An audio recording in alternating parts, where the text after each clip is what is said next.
They played very well in that Tampa game. Yeah. Got a little sketchy at the end, but Jimmy VC was doing Jimmy VC things. Chicago, I'm not even going to discuss This that is game. this is that that's the game where when Rangers fans are saying, "Oh, the Rangers are back," that's the game that's basically said, "Yeah, they're not back." It was when Gans started running his mouth. Yeah.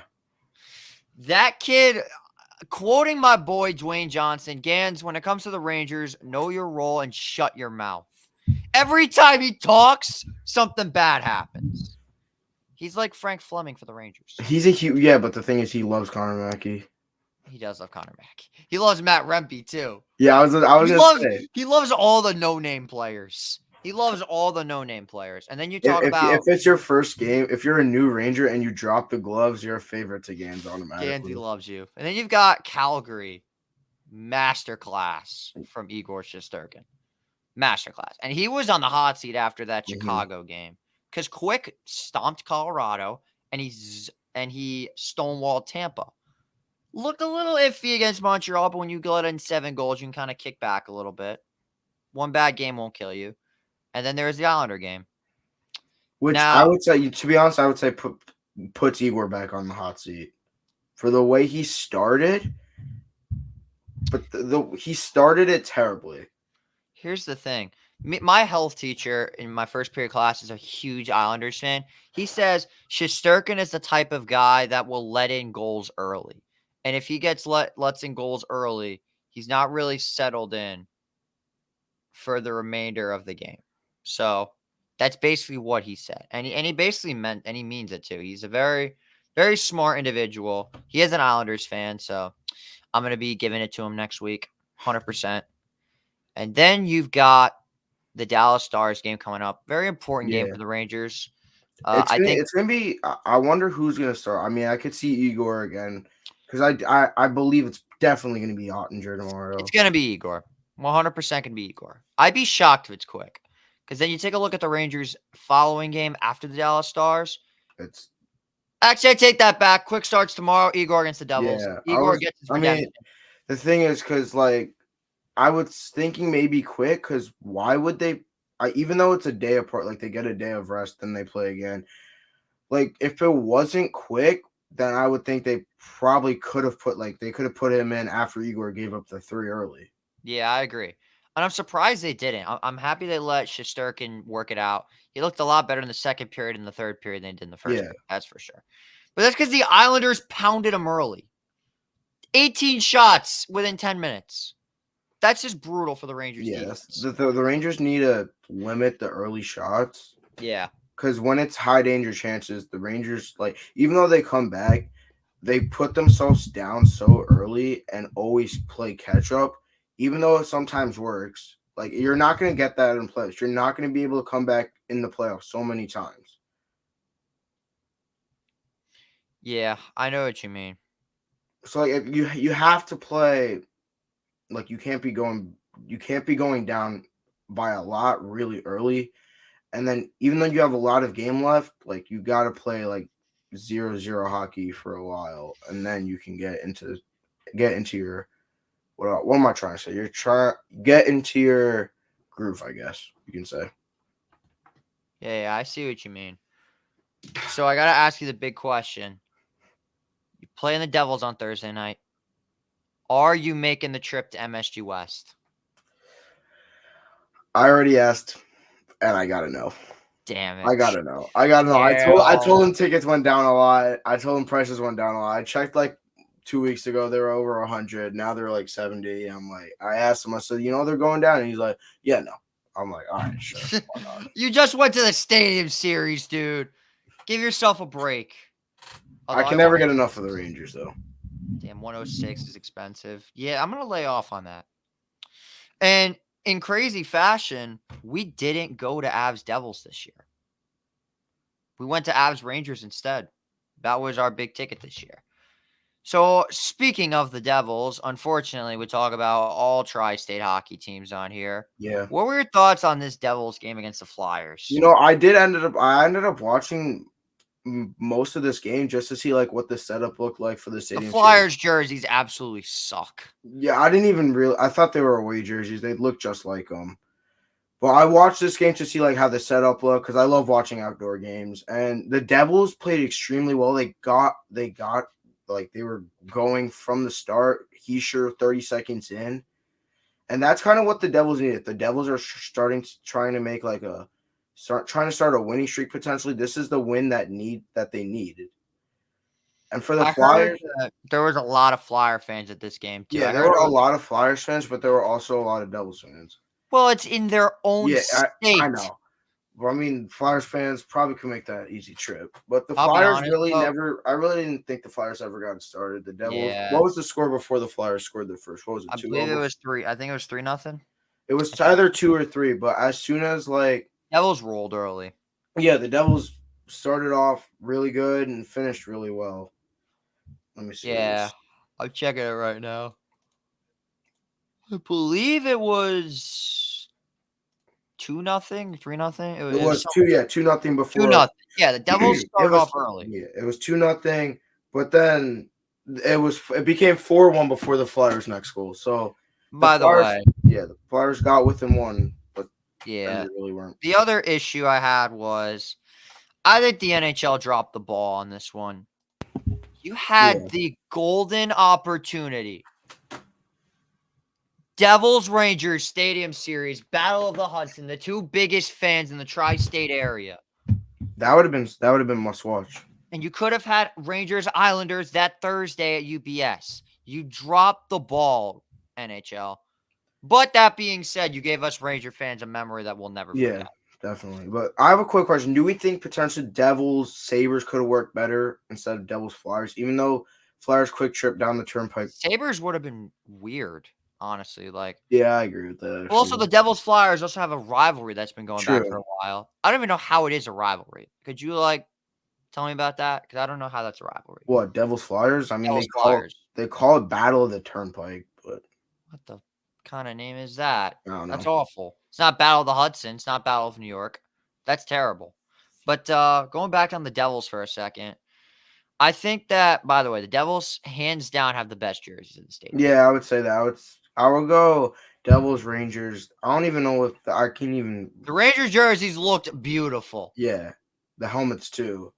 And for the Islanders, when they first came out, the Islanders jerseys were getting Oilers replies. It was the New York I Oilers. know those were horrible. And also, you've got all these guys being creative. You got the Rangers going as firemen and cops. You have the Devils with the Sopranos outfits, the Flyers with the Rocky sweatsuits, and the Islanders with dumb old regular outfits. Lou, everyone says Lou's gonna lose. Lou's gonna lose. Very good point.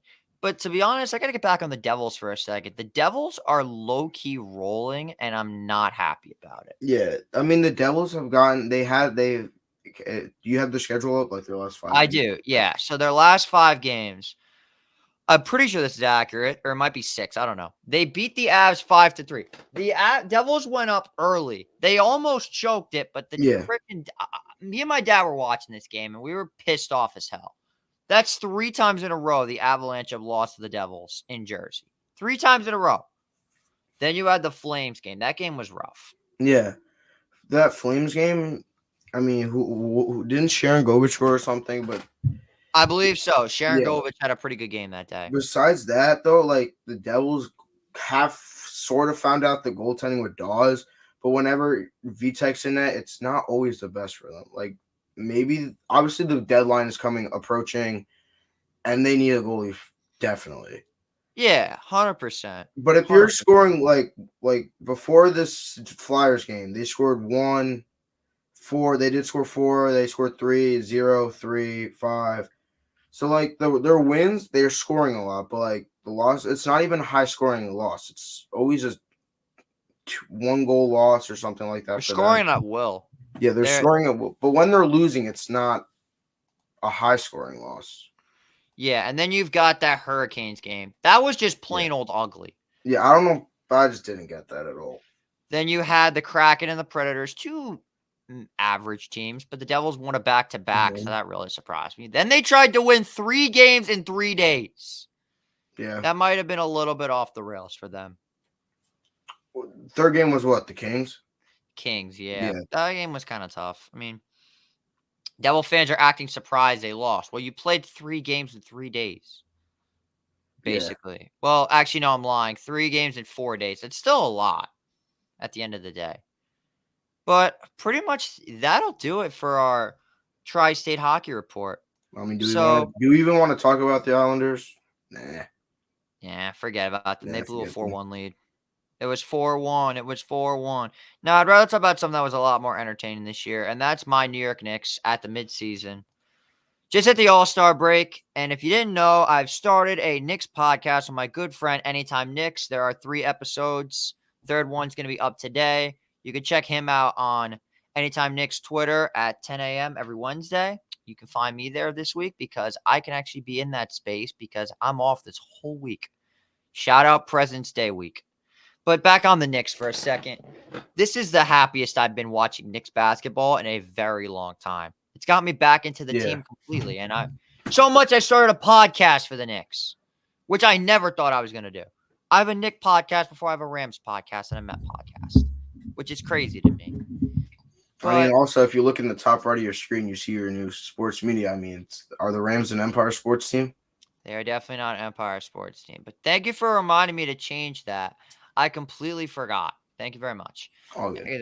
Yeah, well, we are technically a product of Empire Sports Media, so It's all right. I yeah, mean, almost. Let me say this with the Knicks also is I haven't really been a huge basketball NBA fan my whole life. Obviously, understandable.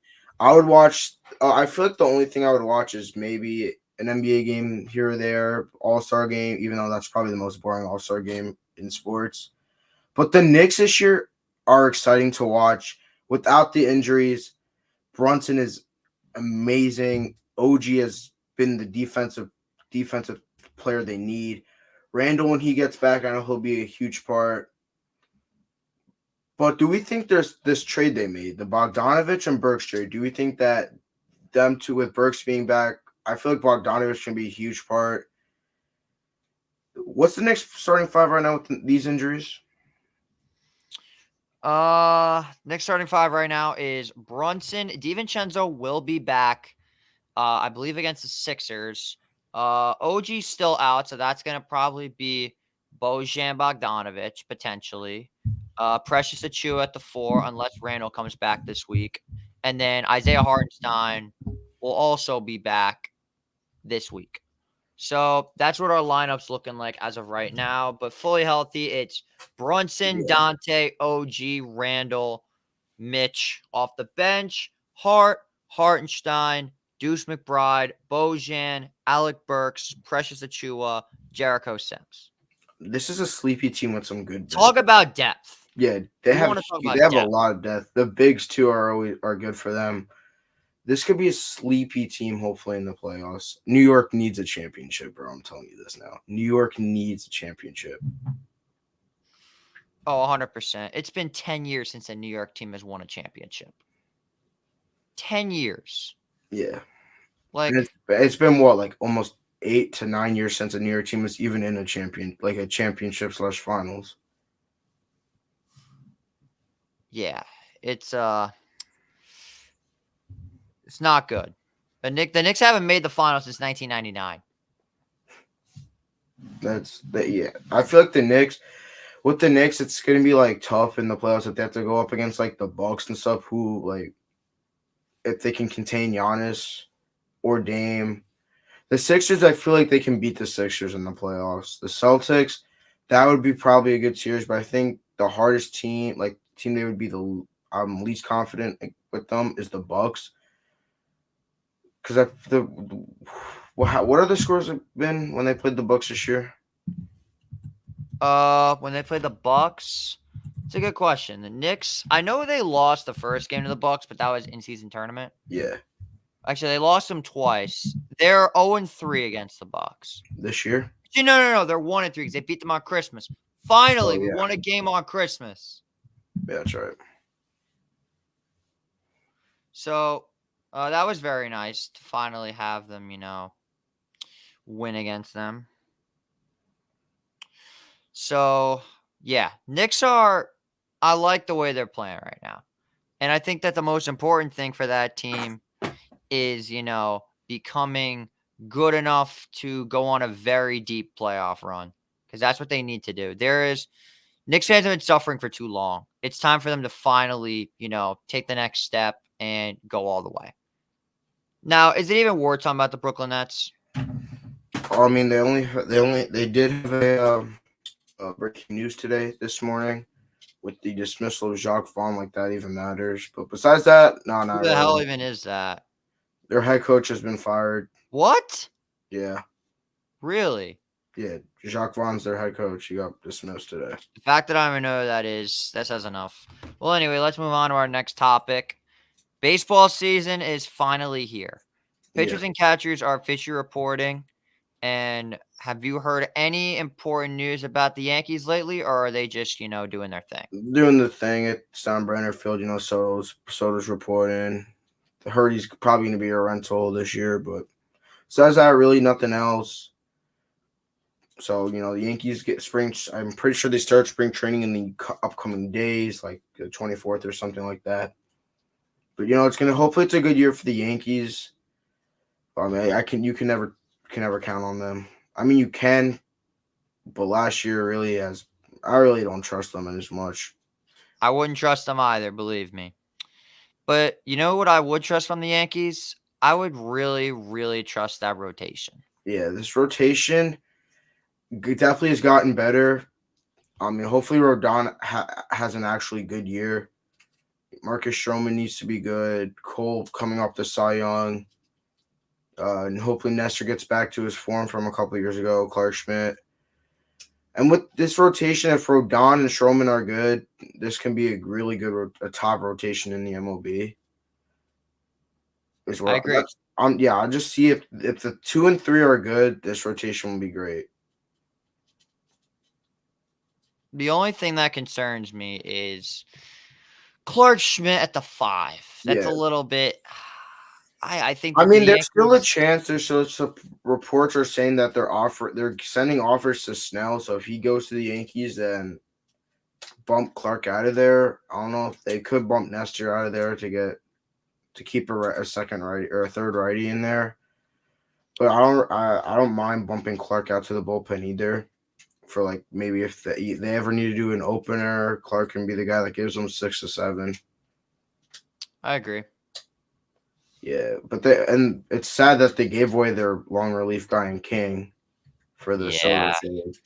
But is the Soto trade even worth it if you guys don't go very far? Because let's If be honest. we don't go very far, then it's not because of what they gave up, and if they only use them for 1 year, then it's definitely not. And here's the other thing. I think that this offseason, there's going to be a bidding war between the two crosstown rivals for Juan Soto. Yeah, And the Mets barely spent any money this offseason.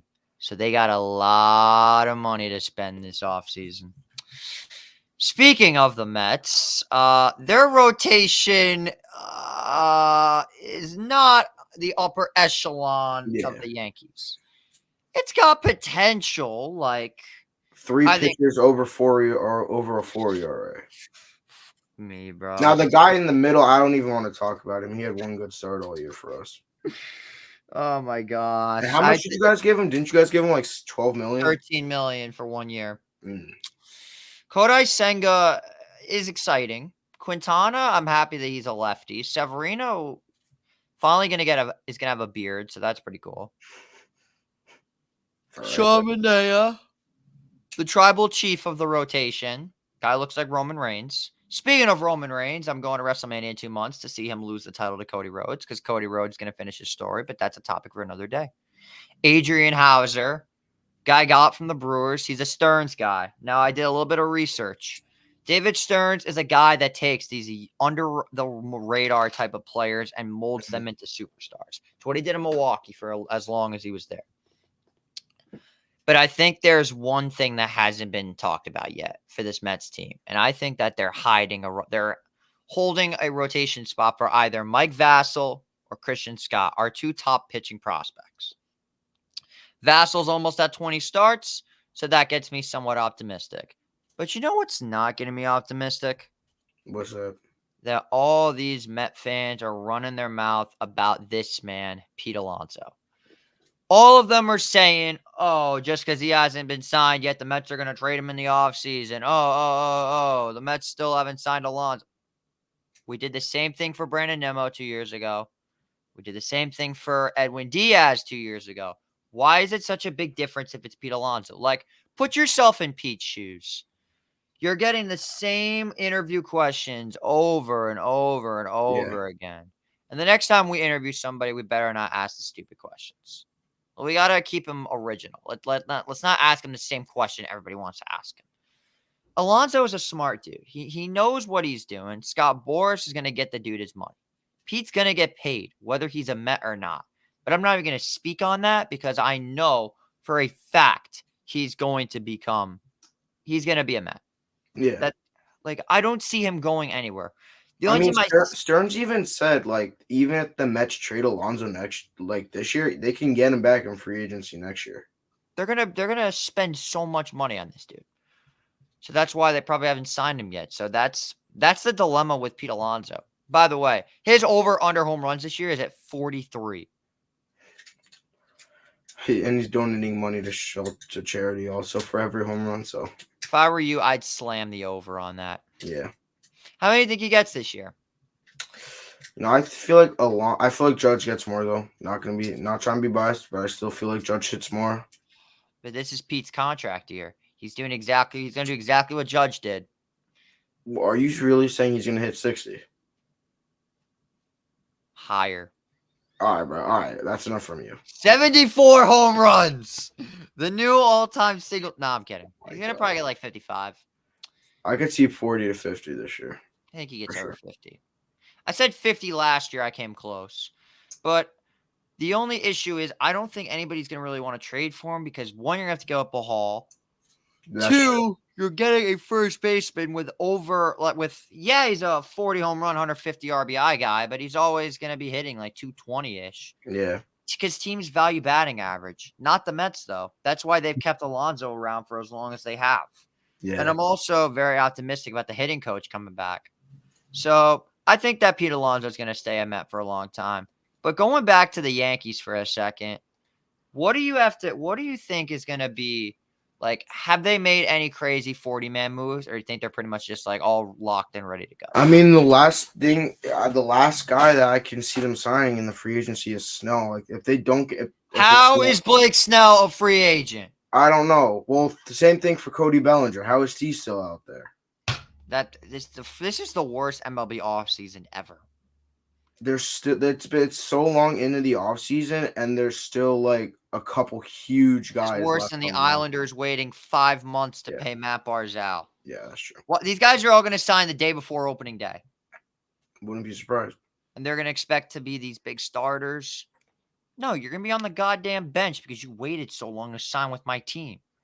I'm not going to give you this big of a role if you're going to wait so long to sign with my roster. You should have signed with us a long time ago. Like, Jordan Montgomery's still a free agent. I wish the Mets could go after him, but they already have like 3 lefties, so there's really no need for him. Same thing with Snell. I mean, even though I feel like Snell and Montgomery would still be huge ads for the Mets rotation. I still don't see that happening. I would never want Snell as a New York Met, and I've said it with authority, and I'm going to keep saying it. I keep Blake Snell away from the Mets. Montgomery, the dude I wanted the Mets to get for a very long time, and they still haven't done it yet, so I'm starting to get pretty frustrated. But, I mean, that's pretty much all we have for today because, again, shorter episode. Yeah. There's no football to talk about yet. There will be a few mock drafts on this show. There will be Giants outlooks, Jets outlooks. But for now, maybe even the Rams, just so JJ can have his happiness. Nah, just give me Cooper DeJean at pick 19 and I'll be happy. But honestly, that's pretty much it. Shorter episode today, daytime episodes. Since this is how the J&J show is supposed to be, daytime episodes. But because we have school, we really can't film till nighttime. So we take advantage on days off that we have. But yeah, if there's anything you want to say, I'm about to wrap this thing up. Got anything? I mean, not really. Yesterday was an amazing day. Love the Rangers. Gotta go with the Rangers, baby. There's no one else better. Thank you guys for watching. Take care. Enjoy your time off. And let's go Rangers. Have a good day, everyone.